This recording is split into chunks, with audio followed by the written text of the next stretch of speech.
Luis tenía 28 años y llevaba apenas 3 semanas trabajando en una de las cadenas de restaurantes más conocidas del país. No era el trabajo de sus sueños, pero lo necesitaba.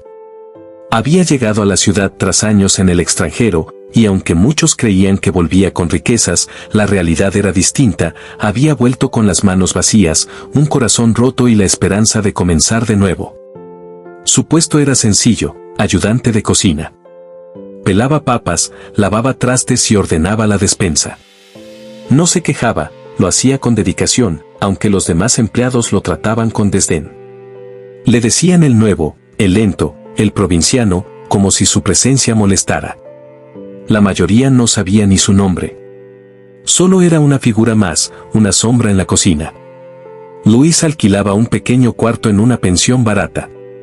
Cada noche, al regresar del trabajo, abría una vieja libreta donde anotaba cada detalle de lo que vivía en el restaurante, actitudes, palabras, silencios. Era meticuloso, como si estuviera escribiendo un informe. Pero no era un inspector. Solo era un hombre con un pasado oculto y un plan en marcha. El gerente del restaurante, Raúl, era un hombre altivo, de esos que disfrutan marcar jerarquía. Siempre con un tono sarcástico, menospreciaba a Luis delante del personal. Le hablaba fuerte, le corregía en público y se burlaba de su forma de vestir, camisas sencillas, zapatos gastados, pero limpios. Luis nunca respondía. Solo bajaba la cabeza, respiraba profundo y seguía con su trabajo. Un día, uno de los cocineros, Pedro, se le acercó mientras limpiaban el refrigerador. «Oye, ¿tú aguantas mucho, eh?» Yo habría renunciado desde la primera semana. Luis solo sonrió. A veces, lo que más vale está justo después de la parte más difícil. Pedro no entendió muy bien, pero se encogió de hombros. Suerte con eso. La cocina era un mundo salvaje.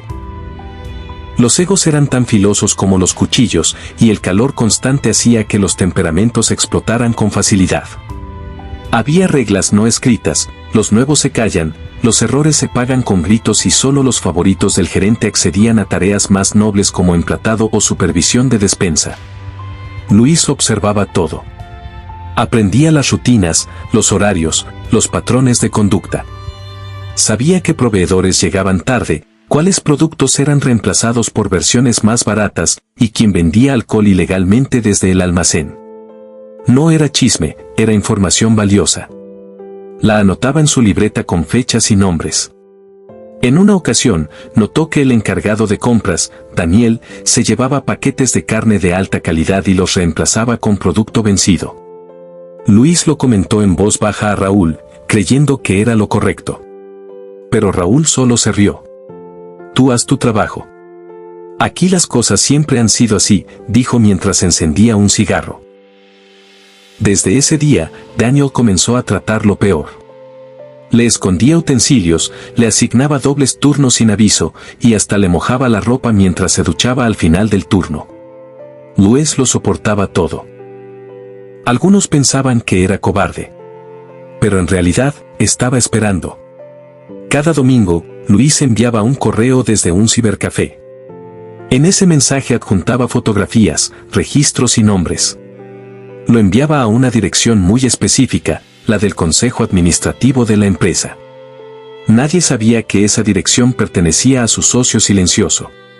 Nadie sabía que Luis no solo era el heredero, sino que tenía control accionario mayoritario. Su plan era más grande que un simple informe interno. Era una operación de limpieza. Una tarde calurosa de jueves, un cliente inusual entró al restaurante. Iba bien vestido, con un aire distinguido, acompañado por 2 personas más. Preguntó por el gerente. Raúl salió con una sonrisa forzada. El cliente pidió sentarse en la terraza, aunque el sol era intenso. Quería observar la cocina desde donde estaba. Luis lo notó desde adentro. Lo reconoció de inmediato, era el director regional de operaciones. No lo había visto en persona, pero había estudiado su trayectoria. Sabía que era el hombre clave que decidía quién ascendía y quién caía. Luis mantuvo la compostura, pero cada movimiento suyo fue calculado con perfección ese día. Cuando el cliente pidió hablar con un ayudante de cocina, Raúl se puso nervioso. ¿Con uno de los ayudantes? ¿Seguro?, preguntó incrédulo. El hombre asintió. Con ese de allá, dijo señalando a Luis. Luis salió. Se limpió las manos en el delantal. Se presentó con educación. El cliente sonrió. Solo quería agradecerte por el servicio. Tu actitud es admirable. Sigue así. Raúl observaba la escena con el ceño fruncido. No entendía por qué alguien tan importante hablaba con el peón más bajo de la cocina. A partir de ese día, las cosas comenzaron a cambiar. Pedro, el cocinero que antes se le había acercado, comenzó a tratarlo con más respeto. Algunos meseros incluso le preguntaban su nombre. Luis no cambió. Solo seguía anotando. 3 semanas después, llegó un correo urgente al restaurante. Venía firmado por la dirección general. Informaba que, al día siguiente, se realizaría una inspección sorpresa y una reunión con todo el personal. Nadie sabía exactamente por qué, pero los rumores comenzaron a circular. Raúl entró en pánico.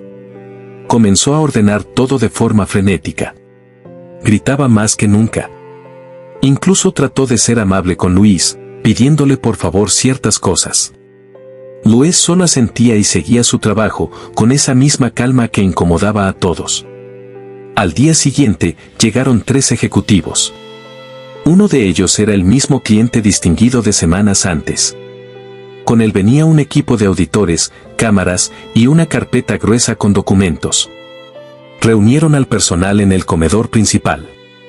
Hemos recibido reportes graves sobre malas prácticas, corrupción interna y abusos laborales en esta sucursal, dijo uno de los ejecutivos.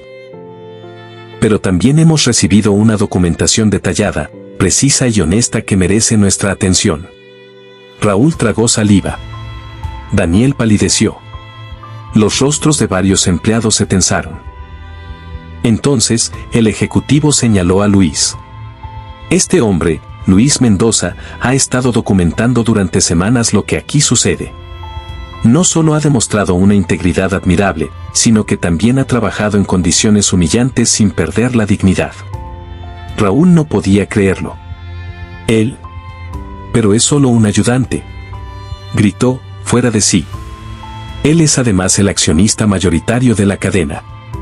Y desde hoy, será quien tome el liderazgo regional. Ustedes respondían ante un gerente que no sabían que estaba aquí todo el tiempo. Después de la conferencia, Mateo fue abordado por periodistas, inversionistas y directores de universidades que antes lo habían ignorado. Querían entrevistas, colaboraciones, incluso ofrecerle doctorados honoríficos. Pero Mateo sonreía con humildad, manteniendo la misma esencia de aquel joven de gafas gruesas que servía café por las noches. Una de las escenas más emotivas ocurrió al final del evento, cuando el profesor que lo había ridiculizado públicamente, el mismo que lo expulsó del aula sin dejarlo hablar, se le acercó cabizbajo. Mateo, no sabes cuánto lo siento. Me equivoqué. Mateo lo miró con calma, sin rencor. No guardo rencor, profesor. Todos cometemos errores. Pero tal vez, la próxima vez que vea a un joven callado en el aula, no lo subestime. El profesor asintió, y se marchó con los ojos humedecidos. Pero la historia no terminaba ahí. Mateo sabía que su misión no era solo desarrollar tecnología, sino abrir caminos para aquellos como él, jóvenes brillantes sin oportunidades, estudiantes rechazados por no tener el perfil adecuado. Fundó una organización llamada Renacer, dedicada a financiar proyectos de jóvenes talentos que habían sido marginados o desestimados por el sistema educativo tradicional. En el primer año, Renacer apoyó a 250 jóvenes, y en el segundo, más de 1000. Cada historia era un eco de la suya. En una entrevista internacional, Mateo dijo una frase que dio la vuelta al mundo. A veces, lo que el mundo ve como debilidad, es simplemente una fuerza esperando ser descubierta. Su rostro apareció en portadas de revistas, documentales y foros mundiales. Pero en su corazón, seguía siendo aquel muchacho silencioso que escuchaba más de lo que hablaba. Una tarde cualquiera, Mateo regresó a la cafetería donde todo empezó. se sentó en la misma mesa donde una vez lo humillaron. Pidió un café solo y miró por la ventana. El dueño del local, que aún no recordaba, se le acercó con una sonrisa.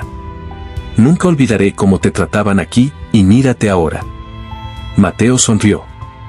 Es que a veces, los que más abajo están, son los que más alto pueden volar. Y mientras el sol se ocultaba, Mateo sacó de su mochila un cuaderno viejo lleno de apuntes, ideas y sueños. Porque su historia no había terminado. Apenas estaba comenzando. Y así concluye esta historia.